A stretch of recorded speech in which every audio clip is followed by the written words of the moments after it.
Aquí en Acabemos Estudio me encuentro con Arnaldo Pubillones, y en este segundo segmento, que no va a ser tan largo, yo quiero leer algo para empezar el tema que vamos a tratar, y les adelanto que va a ser con relación a lo que se pudiera aplicar a Cuba, ¿no? Se conoce como derecha el segmento del espectro político que acepta o promulga las diferencias sociales como algo secundario frente a la izquierda, que persigue una mayor igualdad o participación de la sociedad. No existe una definición estricta de derecha, aunque dadas un conjunto de dicotomías como el individualismo frente al colectivismo, confesionalismo frente al laicismo, propiedad privada frente a la propiedad pública de ciertas actividades económicas, igual de oportunidades frente a igualdad de resultados, tradicionalismo frente a reformismo social, conservadurismo frente a progresismo. La derecha se decanta estadísticamente por las primeras componentes de cada una de ellas en mayor proporción que la izquierda actualmente.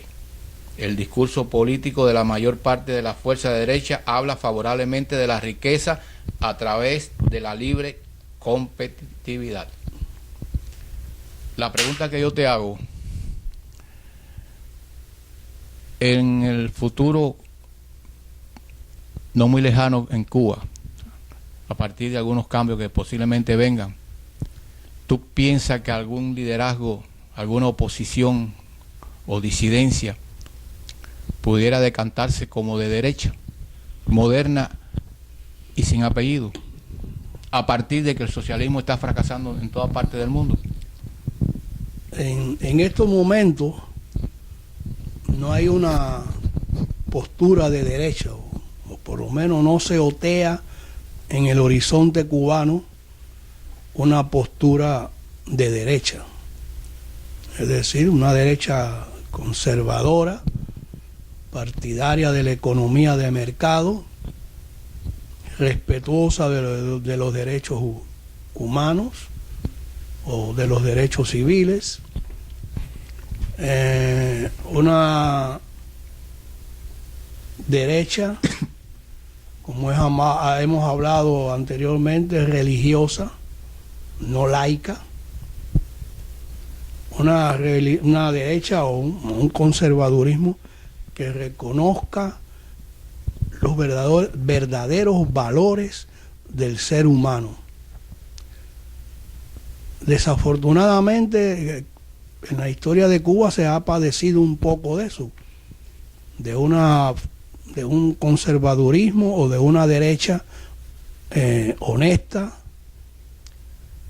dinámica, y para el futuro de Cuba, ante todo esto que ha significado el fracaso del comunismo, o del socialismo comunista, o del socialismo comunista marxista, para que no haya ningún escape en la definición de la desgracia que ha pasado en Cuba, para el futuro de Cuba haría falta esa postura económica, política,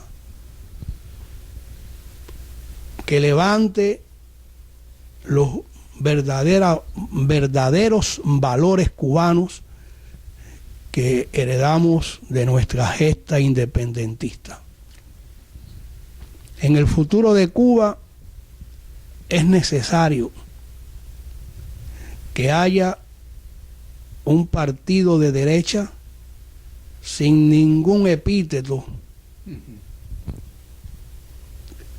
que trace y lleve a Cuba a una posición mejor que la que tenía Cuba el 31 de diciembre de 1958. Es decir, esa debe ser una derecha que mire hacia el futuro que históricamente estudie el pasado de Cuba y vea los fallos que hemos tenido en nuestra república o en nuestra nación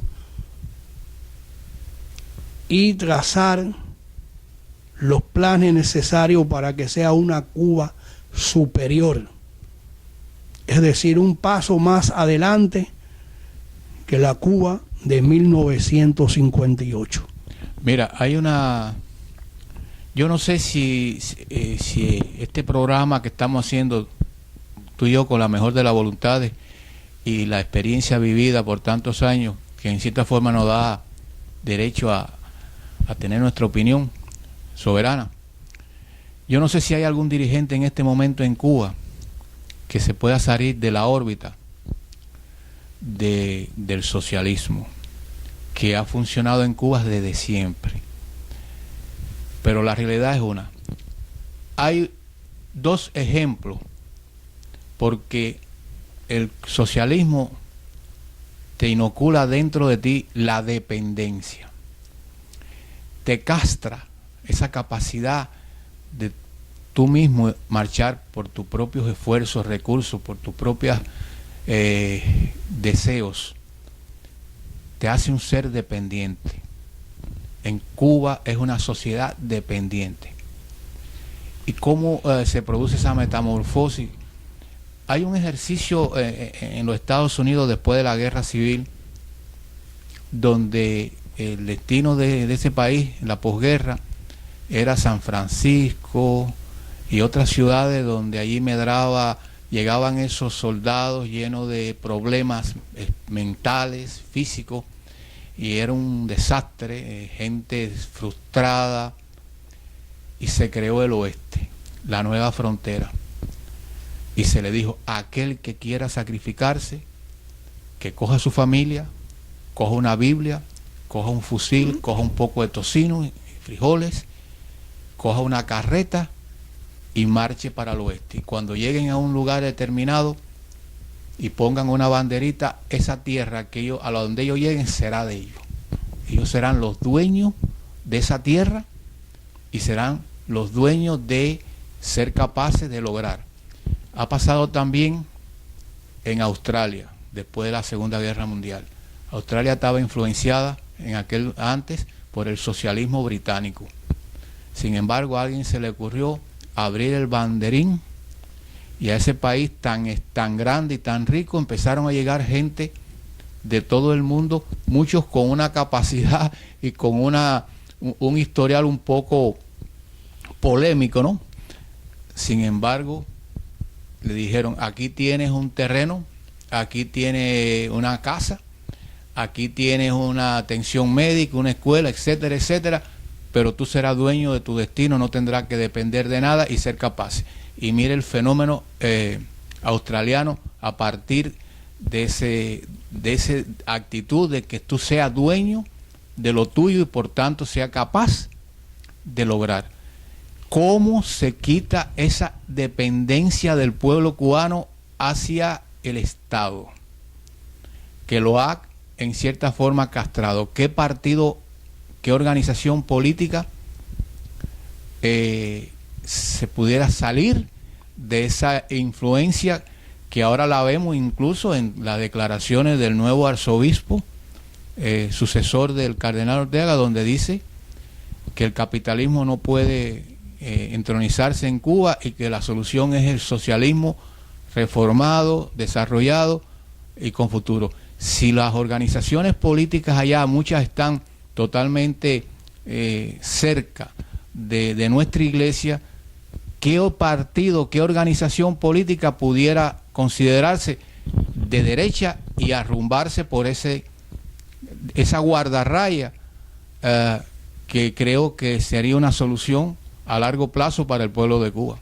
Si no, seguiría sometido a la dependencia socialista. Bueno, Václav Havel, que fue uno de los organizadores de la resistencia de Checoslovaquia y después fue presidente de la República Checa, dijo que el comunismo marcaba al ser humano de una manera tan tan profunda que muchas veces era un poco duro o difícil de cómo liberarse de esa influencia. Yo pienso que en Cuba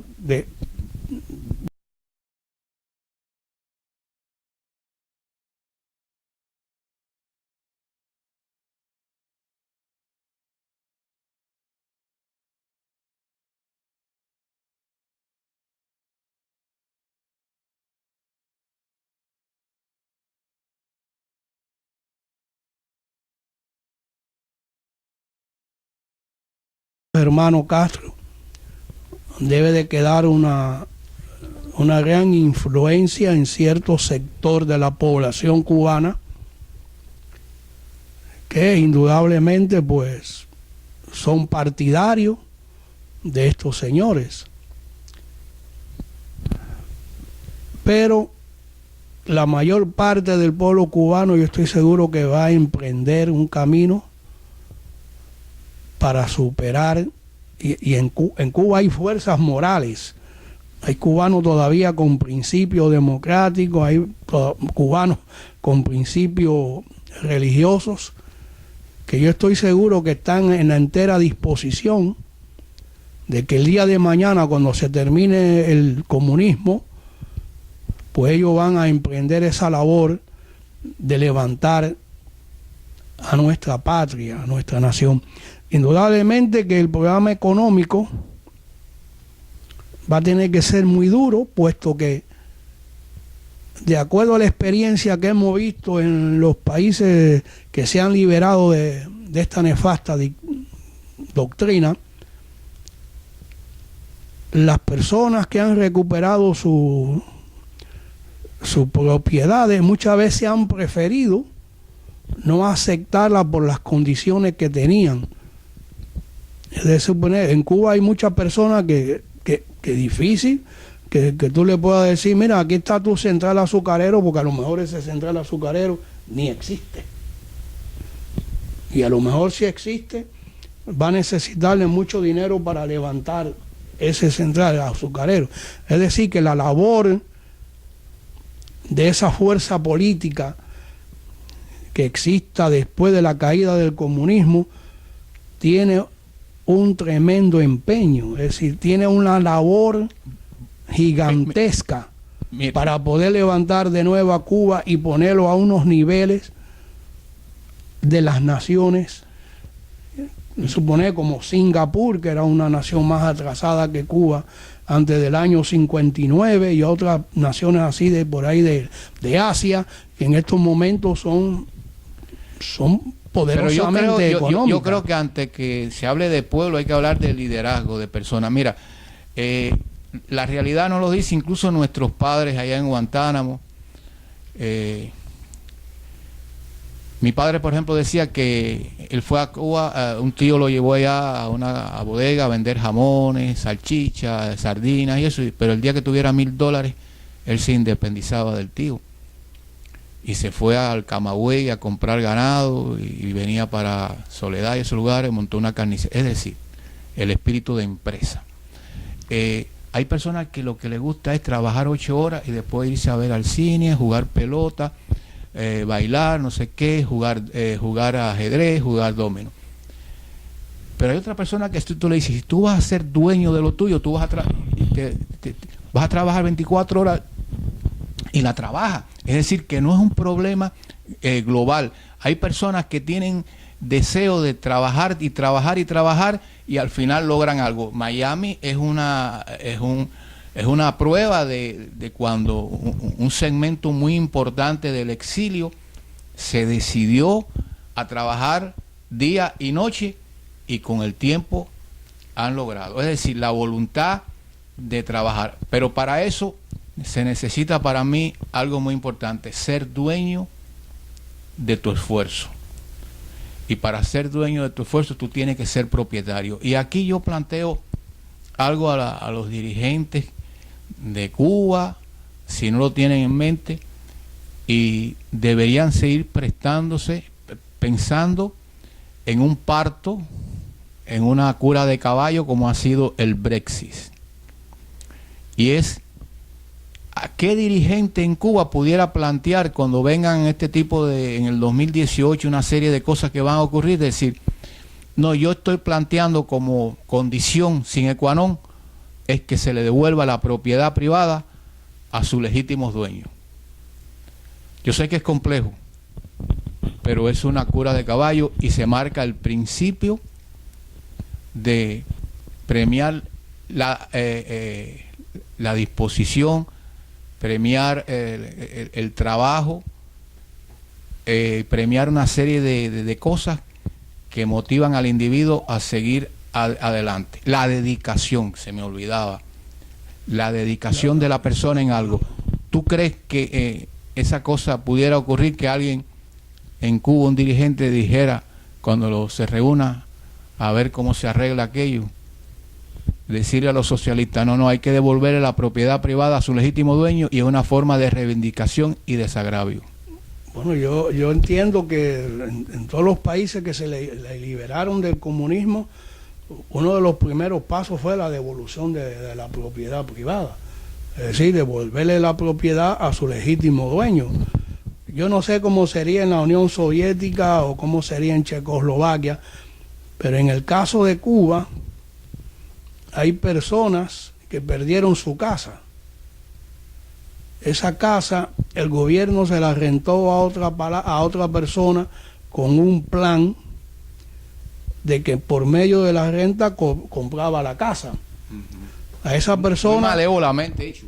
Esa persona recibió un título de propiedad. Quizá no sea un título de propiedad como existía en la Cuba democrática, pero bueno, es un título de propiedad y esa persona considera que esa casa es de él. A la misma vez, esa persona se quiso mudar, un suponer, para La Habana, y la casa de él la permutó con una persona de La Habana. Entonces, en el caso de devolverse porque esto es complejo. Yo no diría devolver como reivindicar la propiedad privada. Bueno, desde el momento que reconocer el que era dueño de una propiedad. Exacto. Desde el momento que tú le devuelve la propiedad a su legítimo dueño. Puede ser hasta simbólica si tú no estás en disposición. Desde el momento que tú le devuelves la propiedad a su legítimo dueño, es el reconocimiento automáticamente del derecho de propiedad que tiene el ser humano. Ahora, la cuestión aquí principal en Cuba, después no te olvides que son 57 años. No sabemos si va a durar 60 o 65, lo que vamos a no especular en eso. Pero en estos momentos en Cuba hay viviendas que se han derrumbado, que por la mala atención que han tenido esas viviendas han ido abajo con huracanes o con lluvias torrenciales. Pero lo más importante es que se reconozca el derecho de propiedad privada. El principio. Es decir, a ti te van a devolver, un suponer, tu casa, un suponer. Pero a lo mejor ya ese tiene como 2 o 3 dueños en Cuba en estos momentos. O 2 o 3 propietarios pasaron por esa casa y ya este que está aquí de propietario ahora no es el original. Y a lo mejor a cada uno le han dado un papelito que dice, tú eres propietario, José Díaz Álvarez es propietario de esta. Pero lo importante es que las fuerzas que den al traste con el sistema en Cuba inmediatamente reconozcan el derecho a la propiedad privada. Mira, es uno de los fundamentos de lo que es el derecho humano. Es el derecho a la propiedad privada. Es un desafío tan descomunal, pero yo prefiero que haya alguien que diga, un dirigente que diga, mira, ahí en Carlos Manuel de Césped y Aguilera, esa casa que está ahí, que la han permutado, y esa casa la hizo la familia de Arnaldo Pubillone. Daniel, ok. Sabemos el problema que hay, pero hay que dar, lo que no se puede permitir es lo que está ocurriendo en Cuba, que los dueños de propiedades en este momento, y vamos a hablar de Guantánamo, que llegan, gente que ahora van a Cuba, van a Guantánamo, y llegan donde fue su casa, donde nacieron, y donde sus padres sacrificaron, y al nuevo inquilino le piden permiso, por favor, para entrar en ese domicilio. Eso es humillante. Y yo creo que un dirigente debe buscar un concierto, una forma de persuadir a los que habitan una propiedad robada por el régimen, a que ellos entiendan que para que en Cuba haya respeto a la propiedad privada, tienen que partir en reconocer que ese lugar donde ellos están viviendo no ha sido de ellos, ha sido de otra persona que le fue robada. Entonces, es un ejercicio muy complejo, pero yo creo que nadie se va a sacrificar para trabajar en algo que no es de él, en algo o que de una corporación multinacional que van a caer en Cuba ahora como buitres, o es una entidad del gobierno. Si no se hace lo que se hizo en Estados Unidos, en la nueva frontera, o lo que se hizo en Australia, donde la gente se le dio la oportunidad de ejercitar su sacrificio, su dedicación en su propiedad, ¿seguirá la cuestión como está? No, pero eso es parte de la necesidad del ser humano. El ser humano tiene necesidad de desenvolverse en la sociedad, y hay algunos que lo hacen, como tú dijiste, trabajando, pero hay algunos que tienen la vocación de ser propietario o de ser gente creativa,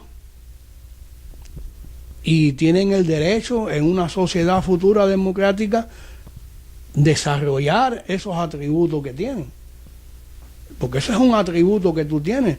Tú eres propietario de 2, 4, 5 edificios porque tú tienes esa fuerza interior en tu organismo que te guía a que tú consideras que tú, para vivir bien, debes tener 4 o 5 casas, tú vives en una y la demás la renta.